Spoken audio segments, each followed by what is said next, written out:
Mateus capítulo 6, versículo 25, está escrito assim, Jesus dizendo: por isso vos digo, não andeis ansiosos pela vossa vida, quanto ao que haveis de comer ou beber, nem pelo vosso corpo, quanto ao que haveis de vestir.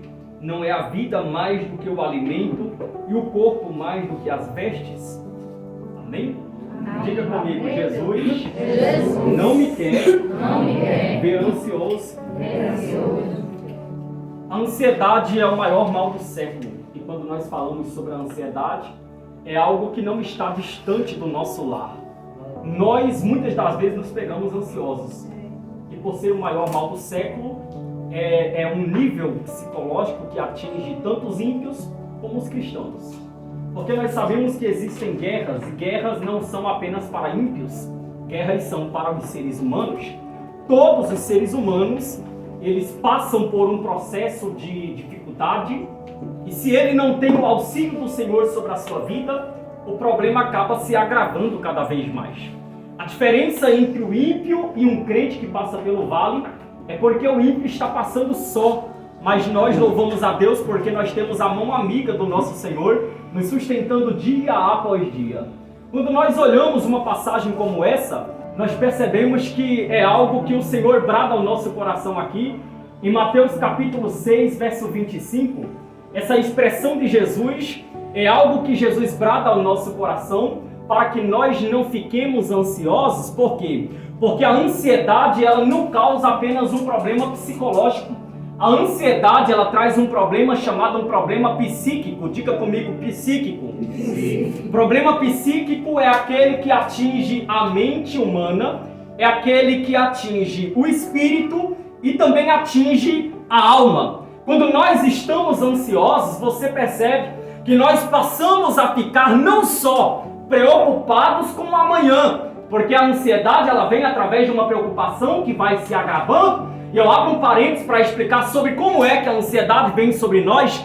A ansiedade, ela se alastra em nosso ser e ela vem a estar sobre a nossa vida quando nós não só nos preocupamos com o amanhã, nos preocupamos com problemas pendentes a serem resolvidos, mas a ansiedade, ela vem sobre nós quando, com o decorrer do tempo, nós projetamos em nossa mente. Não se trata de uma obra maligna, se trata de algo que nós mesmos trazemos para nós. Nós pensamos conosco: poxa, amanhã tem um problema a ser resolvido, e eu sei que se alguém falar de tal forma vai dar errado. Se eu fizer de tal jeito, possa ser que dê errado. Se fulano surgir no caminho, possa ser que não dê certo. Nós vamos projetando sempre algo para aquilo que é negativo, nunca para o que é positivo. Nós pensamos sobre as possibilidades ruins que possam acontecer. E é a partir daí que nós criamos em nós a ansiedade. Uma preocupação tão alastrada que nos faz pensarmos só na possibilidade do erro, não dos acertos, não das coisas darem certas. E nós começamos a pensar: poxa, será como que vai ser o amanhã? Como é que alguém vai reagir diante de uma situação? Como é que eu vou lidar com um certo problema?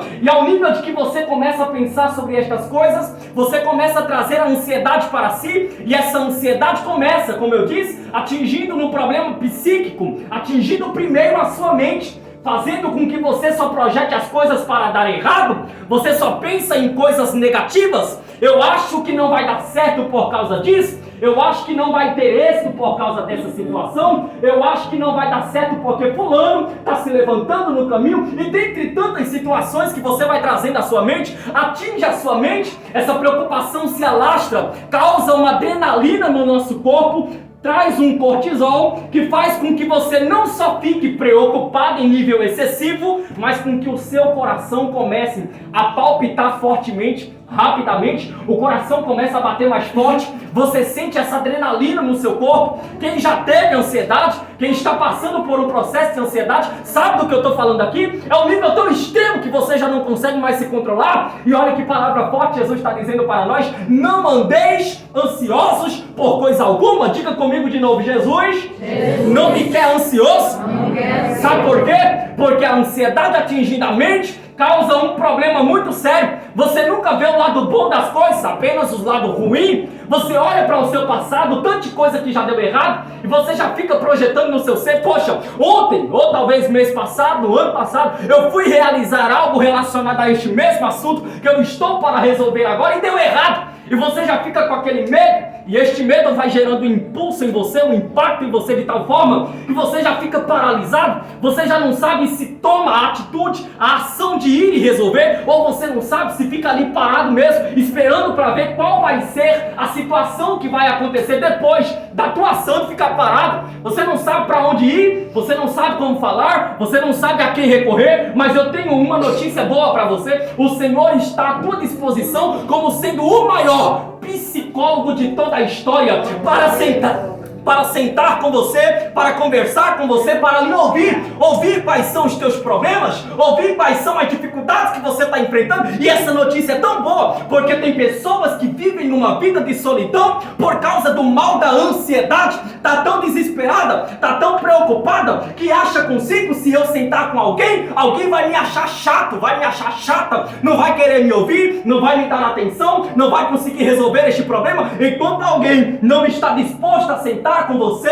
para ouvir quais são as situações que você está enfrentando, o Senhor se coloca à tua disposição e diz: vinde a mim, vós que estáis cansados e sobrecarregados, porque eu vos aliviarei. Eu não sei qual é o jugo que você tem carregado, mas uma declaração profética eu faço sobre a sua vida: a partir de hoje, o mal da ansiedade está sendo lançado por terra de sobre a sua vida, está sendo lançado por terra de sobre a tua casa, porque sobre a tua casa existe uma palavra profética, e a palavra é: não ande ansioso. Por quê? Porque o Pai está cuidando do teu amanhã. Não se preocupe, porque tudo vai dar certo. Quem vai agir não vai ser o promotor, quem vai agir não vai ser o juiz, o advogado, não é um pastor, um profeta. Quem vai tomar a causa por você é Deus, e Ele vai resolver de uma forma tão precisa que não vai sobrar sequer nenhum vestígio, nenhum indício de que algo estava ali para ser resolvido. Ele vai resolver de uma forma tão plena que quando você disser: o Senhor fez isso por mim, alguém vai chegar para você em saber que foi resolvido e vai perguntar: e tu estava enfrentando isso mesmo?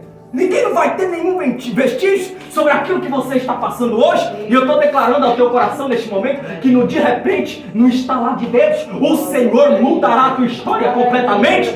Por que Jesus está dizendo isso? Porque atinge primeiro, diga comigo, a mente. Amém. E tudo que vem na nossa mente influencia o nosso corpo.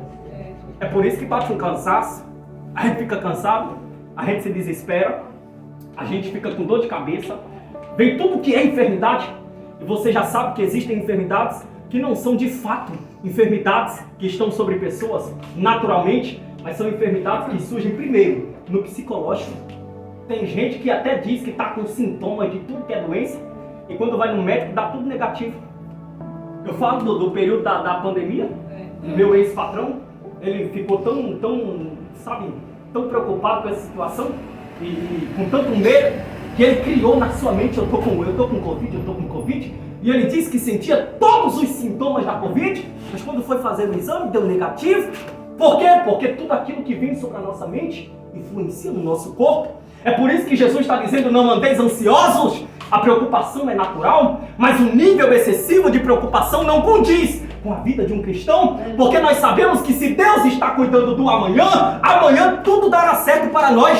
Então para que tanta preocupação? Preocupação com o que vai comer, preocupação com o que vai beber, preocupação com o que vai vestir. Jesus está tratando isso só nesse versículo: não vos preocupeis quanto que a vez de comer, de beber ou de vestir. Ele explica o porquê. Talvez você pergunte: por que eu não vou me preocupar? A gente sabe que a luta do crente é muito travada, não só do crente, mas do brasileiro de um modo geral. Mas olha que coisa forte, Jesus traz a explicação: não se preocupe com o alimento, quanto que a vez de comer, porque o seu corpo, a sua vida, vale mais do que aquilo que você ingere. Não se preocupe com a sua roupa, com o que vai vestir amanhã, porque o seu corpo vale mais do que a tua roupa.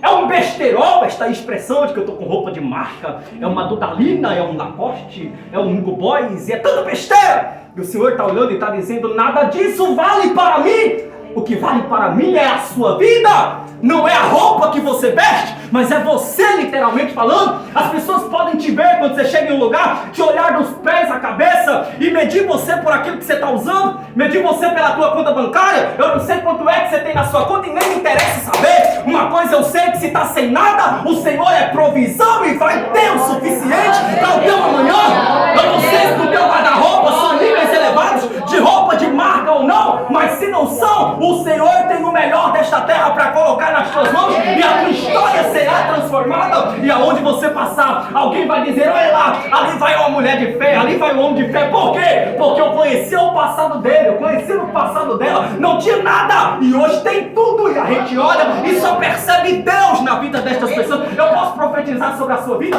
a escassez está batendo em retirada de dentro da tua casa, do meio da tua família, porque a provisão de Deus já entrou na tua casa nesta noite, enquanto você se dispôs a receber uma mensagem do céu sobre a sua vida. A libertação do Senhor chega em todos os âmbitos sobre a sua casa e Ele declara ao teu coração: ei, este problema não é problema, este problema para mim é nada, então está resolvido. Você pode dar glória a Deus por isso nessa noite? Veja que coisa forte. Então o problema da ansiedade, sendo psíquico, atinge a mente, influencia no corpo, mas atinge o espírito. Você não sente só um cansaço físico, você sente uma batalha no âmbito espiritual. Você entende que existe uma guerra travada contra você, contra alguém da tua casa? Você sabe das influências malignas que tentam se impetrar dentro do teu lar? Talvez expressões que saem da boca de alguém que convive com você, expressões que você sabe que não condiz com aquilo que a palavra ensina. Talvez uma ação que você olha e você sabe: poxa, fulano também diz que teme a Deus, está dentro da minha casa, eu percebo que as ações não condizem com aquilo que o Senhor nos ensina em sua palavra. E você pergunta por quê? São influências que geram dentro do nosso lar, são influências que geram sobre a nossa vida um desânimo espiritual, atingindo o nível do espírito. Essa ansiedade traz um desânimo, porque você já não acredita mais no seu amanhã, você não tem mais perspectiva para nada, você não projeta mais nada para o seu amanhã, você não acredita de que amanhã pode acontecer algo bom sobre a sua vida, você já não tem mais esperança, mas o Senhor se coloca diante de você, para no nível onde você não enxerga a esperança, Ele faça fluir de dentro de você essa esperança, para gerar esperança não só sobre a sua vida, mas sobre a vida de pessoas que estão perto de você também. E eu estou liberando esta palavra profética: todo desânimo espiritual já foi lançado por terra nesta noite. Ei, a ansiedade não vai influenciar em nada na tua vida, porque nesta noite ela já foi destruída pelo poder da palavra do Eterno. Você recebe esta palavra profética nesta noite? Então veja, o tanto de influências malignas que vem através da ansiedade. Não é à toa que Jesus nos diz: não andem ansiosos. A gente, quando fala sobre ansiedade, só pensa em um nível excessivo de espera por aquilo que possa acontecer futuramente, a espera pelo amanhã, a preocupação com o amanhã, mas não, a ansiedade não traz só esse problema, um problema de que essa pressão venha sobre você, sobre o seu amanhã. A ansiedade tem vários problemas em si, atinge a sua mente, atinge o seu corpo, atinge o seu espírito, atinge por fim a sua alma. E aqui que eu quero terminar a mensagem: atingindo a nossa alma, são aonde estão as emoções. Nós começamos, de repente, a tomarmos decisões precipitadas, agindo por algo chamado impulso. A gente sabe que o Senhor quer de nós, que nós esperamos com que Ele faça por nós algumas coisas, mas nós não aguentamos mais esperar. E tem muitos crentes aqui desta forma, não aguentam mais esperar. Diga glória a Deus. Glória a Deus. Diga se não é verdade. A gente começa orando o Salmos 40, esperei com paciência no Senhor. A gente vai para o Salmo 70, apressa-te, ó Deus, em me ajudar.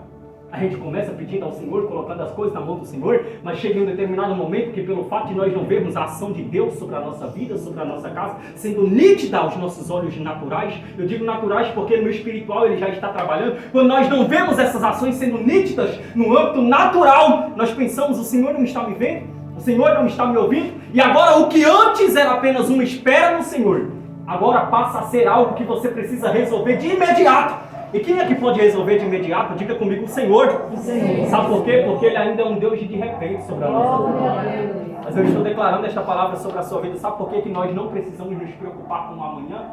Parece loucura, eu sei, eu sou ser humano. E quantas vezes também nós não nos vemos diante dessa situação, onde o Senhor nos prova. Muitas das vezes você está precisando resolver alguma coisa no de repente, e você não sabe nem como fazer para resolver isso. Muitas das vezes você está precisando de uma quantia para pagar uma conta. Você seja franco, seja sincero, você não tem essa quantia no seu banco? Não tem na carteira? Você fica procurando aonde é que eu vou tirar esse recurso? Mas o Senhor tem algo para declarar ao teu coração. Minha é a prata e meu é o ouro. Se você não tem hoje, eu quero declarar que o Senhor pode mandar ainda hoje alguém que você nem conhece para bater na porta da tua casa e dizer: o Senhor me mandou aqui com uma bênção para você. Alguém pode mandar uma quantia na sua conta, como aconteceu comigo esses dias, e dizer: olha, Deus tocou no meu coração e eu senti de Deus em me abençoar com essa quantia. E eu me assustei, eu disse: meu Deus. Porque quando eu olhei, eu até cheguei para o meu cinegrafista forte, nosso filho Will, eu disse: olha, esse negócio aqui, eu não estou acreditando nisso não. Porque nem quando eu estava trabalhando eu tinha esse valor, e o Senhor do nada fez tudo na minha vida. Há pouco tempo, recentemente, eu cheguei para ele, eu disse: olha como o Senhor faz na nossa vida. Então veja que o Senhor não nos quer ver preocupados, porque o Senhor manda em todos os bancos. O Senhor manda em todos os seres humanos. Diga glória a Deus. Pode tocar no coração de um milionário. Diga: eu recebo. Para dizer: eu quero me abençoar porque eu vi Deus em você. Ele pode tocar na mente de uma pessoa até improvável para a sociedade, abençoar esta pessoa, e através dela você também será alcançado por esta bênção. Ele pode abençoar alguém da tua família. E você diz: ah, mas minha família é amarrada. Diga: misericórdia. Mas o Senhor também tem o poder de amolecer o coração de pedra e tornar ser um coração de carne. Aí o Senhor abençoa alguém da tua família, e este alguém também diz: olha, eu quero agora dividir uma certa quantia aqui com toda a família. Diga: eu recebo. Então para que tanta preocupação? O Senhor faz de repente aquilo que o homem não pode fazer por você. E o Senhor lhe trouxe aqui para perguntar a você: para que preocupação com roupa? Olha para os lírios do campo, eles não trabalham e hoje estão de pé, são flores lindas no campo, e o Senhor os veste tão bem, e é tão forte que Jesus é quem diz isso. Diga: glória a Deus. Que nem Salomão com toda a sua riqueza se vestiu tão bem como os lírios do campo. Aí o Senhor pergunta: se o Senhor Deus veste os lírios do campo melhor que Salomão quando era rico, quando estava na terra, você acha que o Senhor não vai também te vestir? O lírio do campo é uma flor muito linda enquanto está ali em vida, mas depois que ela seca-se, ela é arrancada, ela é queimada no fogo, não presta mais para nada. E você está aqui dando glória a Deus? Os lírios, eles estão ali simplesmente nascendo, crescendo e morrendo. Nós estamos aqui louvando ao nome do Senhor. Será que se o Senhor veste os lírios do campo tão bem, como até Salomão não se vestia como eles, você acha que o Senhor não vai nos vestir também? Você acha que se o Senhor, que pega os pássaros dos céus, o Senhor Jesus está declarando isso na palavra, que eles não trabalham, eles não plantam, eles não colhem, mas o Senhor os alimenta diariamente, e com alimentos bons e sadios para eles? Você acha que um pássaro vale muito mais do que a gente? Nós que estamos na presença do Senhor. Eu estou perguntando isso porque quem está perguntando na palavra é Jesus. Depois você leia todo o capítulo, a partir do verso 25. Jesus está tratando isso. Se Deus alimenta os pássaros, por que você acha que Ele não vai te alimentar amanhã? Ele mandará a provisão necessária para o teu sustento. Isso é tão forte, porque o Senhor ainda declara ao nosso coração: o Senhor sabe que nós necessitamos de tudo aquilo que é natural, de tudo aquilo que é material, e Ele já declarou em sua palavra que tudo pertence a Ele. Mas antes disso, antes de nós focarmos naquilo que nós necessitamos, foquemos na nossa maior necessidade. Aleluia. Que não é aquilo que diz respeito ao que é material. Diga glória a Deus. Glória a Deus. A nossa maior necessidade é aquilo que diz respeito ao que é espiritual. Sabe por quê? Porque uma vez que nós estamos bem com Deus, tudo vai bem sobre a nossa vida. Uma vez que nós fazemos a vontade do Senhor, não tem como as coisas dar errado para nós. Uma vez que nós estamos trilhando os caminhos que o Senhor preparou para a nossa vida mediante a sua palavra, não tem como alguém impedir o nosso caminhar, o nosso trajeto, porque é o Senhor quem está nos guiando, nos protegendo, nos levantando, nos exaltando aqui na face da terra, para que o louvor do seu santo nome seja evidente na boca daqueles que hoje não servem a Ele. Então qual é a nossa maior necessidade? Diga comigo: não é o que é material, mas sim o que é espiritual. Jesus termina nos alertando sobre isso. Buscai primeiramente o reino de Deus e a sua justiça. Você já parou para pensar? Vamos pensar um negócio aqui muito franco. Quero ser muito sincero com os amados. Se nós tivéssemos uma preocupação elevada em fazer a obra de Deus, como nós temos uma preocupação elevada no nosso amanhã sobre como será? Você já parou para pensar como seria a nossa vida? Se nós dessemos mais atenção às coisas de Deus, levássemos mais a sério aquilo que Deus tem para fazer sobre a nossa vida, as almas que estão perdidas neste mundo, se nós dessemos mais seriedade a essas situações, você já parou para pensar no nível elevado que você já estaria? Porque quando nós damos atenção àqueles que estão necessitados, o Senhor nos olha como necessitados. E uma bênção, ela é diferente quando vem da parte do homem para quando vem da parte de Deus. Quando é que a bênção vem da parte de Deus sobre a nossa vida? Quando nós damos prioridade às coisas de Deus. Porque quando nós priorizamos aquilo que é humano, o homem pode até retribuir como uma forma de agradecimento. Então veja em outra ótica agora, quando nós fazemos a vontade de Deus, fazemos algo para o Senhor também nos retribui. A palavra nos mostra o Senhor de molar, o Senhor de recompensa, e Ele nos retribui de qual forma? Com as maiores bênçãos que nós podemos esperar da sua presença. A bênção do Senhor não é ao nível de uma bênção natural, a bênção do Senhor é algo mais excessivo, e o Senhor declara ao teu coração neste momento, quando você priorizar aquilo que flui do meu trono sobre a sua vida e sobre a sua casa, ou seja, ore mais, jejue mais, se consagre mais, medite mais na palavra, porque o tempo que você está perdendo o seu tempo em preocupações com o seu amanhã, você poderia estar se edificando, lendo a palavra, meditando na palavra, estudando a palavra, memorizando a palavra, declarando a palavra no teu lar, ao invés de ficar preocupado. Eu dou aqui uma receita, diga comigo, eu recebo. A receita do céu para nós nesta noite é: quando a preocupação bater na sua mente, expulse-a com oração e com palavra, e você vai ver que amanhã aquilo que não tinha probabilidade de dar certo vai dar certo, e você vai engrandecer o nome do Senhor. Ao invés de ficar preocupado com tantas coisas, se preocupe em aprender a palavra. A Bíblia é vista como um livro tão grande, mas quando nós olhamos para isso, nós sabemos da grandeza do nosso Deus. E qual é o maior? Será que é o Senhor, ou um livro que nós pegamos, não desmerecendo a palavra, mas um livro tão pequeno? A gente para assim, pequeno, que eu digo na questão de letras contidas nele, mas não na questão do seu poder. É um livro tão pequeno para nós lermos. Nós olhamos e nós nunca consegui ler a Bíblia toda. Então comece lendo, se quer que seja 5 versículos, 10 versículos por dia, e leia diariamente. Você está vivo, diga comigo, eu estou vivo. Não importa quando é que você vai terminar de ler a Bíblia toda. Não importa se você consegue ler 10, 20, 30 capítulos por dia, ou apenas um capítulo, ou até menos que um capítulo. O que importa é que dia após dia nós precisamos alimentar o nosso espírito com o poder da palavra do Senhor, porque o poder de Deus só é revelado sobre a nossa vida ao nível que nós temos o conhecimento deste poder revelado na palavra. Se nós não conhecemos a palavra, nós não declaramos palavras de Deus sobre o nosso lar. Quanto mais nós conhecemos, mais palavras nós liberamos. Eu quero profetizar sobre a sua vida neste momento, que todas as preocupações já foram lançadas por terra sobre a sua vida e sobre a sua família. E enquanto eu estava aqui assentado, o Senhor ministrava ao meu coração esta palavra muito forte. Eu não vou direcionar a mensagem, eu quero profetizar sobre a vida de todos, porque é algo que acontece naturalmente na nossa vida. Quantas e quantas coisas que nós muitas das vezes estamos vendo que está dando tudo certo, mas de repente, missionária Diana, começa a dar tudo errado. Quem nunca disse isso? Poxa, estava dando tudo certo, mas do nada acontece alguma coisa e as coisas começam a dar errado. A gente para e a gente começa a refletir sobre a nossa casa, sobre a nossa família, a gente percebe isso. A gente percebe que parece um negócio mesmo, porque é uma guerra espiritual. Você começa a ver tudo fluindo sobre a sua vida, mas do nada as coisas começam a despencar. Mas o Senhor está declarando ao teu coração esta palavra nesta noite: nada será destruído de sobre a sua casa, porque o Senhor que começou a boa obra, Ele é fiel para terminar. Você crê nesta mensagem profética? Então profetiza comigo sobre a sua vida. Diga comigo: a ansiedade não tem poder sobre a minha vida, porque maior que a ansiedade é o poder de Deus sobre mim. E é por isso que eu me alegro, tenho fé, tenho esperança, e amanhã tudo já deu certo, porque quem está trabalhando não é uma pessoa, mas é um ser sobrenatural, chamado Deus, que não erra, que não falha, que não tarda, que não se adianta, mas que chega na hora certa, e tudo que Ele faz está certo. E é por isso que eu estou declarando que eu contarei um grande testemunho, porque na minha casa já deu tudo certo. Você recebe esta palavra profética? Eu agradeço a oportunidade no nome do Senhor Jesus.